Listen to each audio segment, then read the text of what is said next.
everyone, and welcome to Business Boutique. I'm Christy Wright, and today I have a challenge for you. Now, I've got to tell you, today's challenge comes out of a very recent experience I had.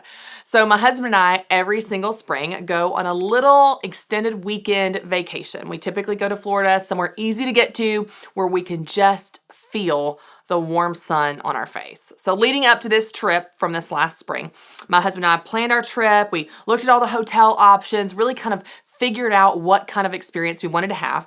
And I'll tell you, one of the top hotels that was recommended again and again and again, when we looked at it online, it looked amazing.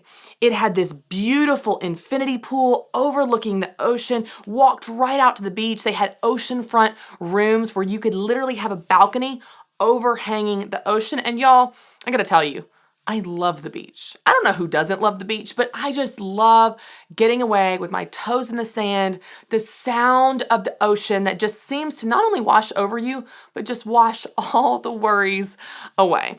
Well, because this hotel came so highly recommended, and it was really nice, it was in our budget, it looked like exactly what we wanted, we booked it.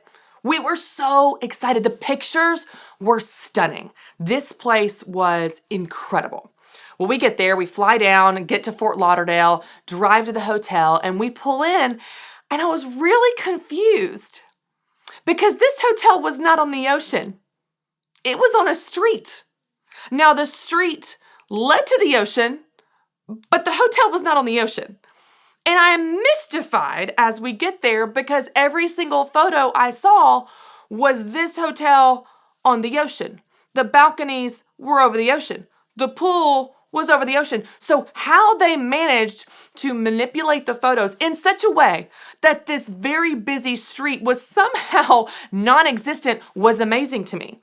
And you know what? All of my excitement and anticipation and build-up and joy about this trip diminished because I booked a hotel because it was on the ocean, because I wanted to walk out of the hotel and my feet be in the sand, because I wanted to listen to the waves from my balcony, because I wanted to be poolside and also hearing the ocean instead of hearing the rumblings of cars and trucks driving by. So this hotel sat on a street, a busy street, and then there was this tiny sliver of sand before there was an ocean, and there were a few chairs sprinkled out if you wanted to walk across the busy street and sit there in your chair and listen to the cars behind you that were certainly louder than the ocean. And you know what? This just made me think about expectations. If I had seen on the website, this hotel is on the street and the street leads to the ocean, I would not have been disappointed at all. I would have known exactly what I was getting, exactly what I was signing up for, exactly what I was paying for, and I wouldn't have been disappointed at all. Or I would have booked a different hotel because that's not what I was looking for. But I got there and my expectations were here because they were set by the website, by the promises and the photos. And I got there and the reality was here. And it's really easy to do this in business, y'all. It's really easy to make these big, grand promises to our customers. Oh yeah, I can turn that around in 24 hours. Or, oh yeah, I can definitely ship that and it's only gonna be $5. Or, oh yeah, I can definitely make that custom, special, super complicated product, and you're not sure if you can. We want so badly to please our customers. And so we promise up here. But you know what happens? We set their expectations up here. And if we don't meet those expectations, if we don't ship it in 24 hours, if we don't turn it around with a $5 shipping fee, if we can't make that really complicated custom order, you know what happens?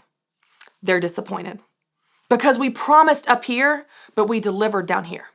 We set their expectations up here, and then they were disappointed with the reality.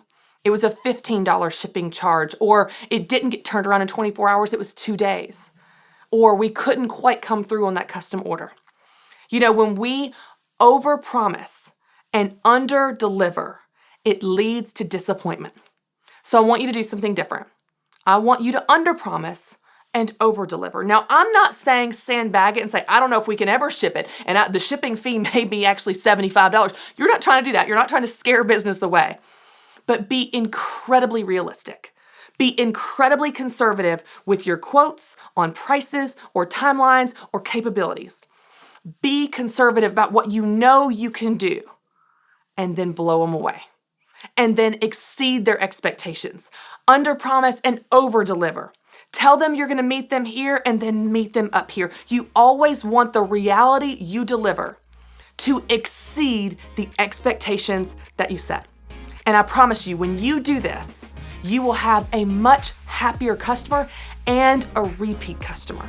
So when in doubt, underpromise and over-deliver. Set the expectations at the level of being conservative and safe of what you know you can do, and then blow it out of the water. Thanks so much for watching, and don't forget to subscribe to my YouTube channel. And now you can check out this next video.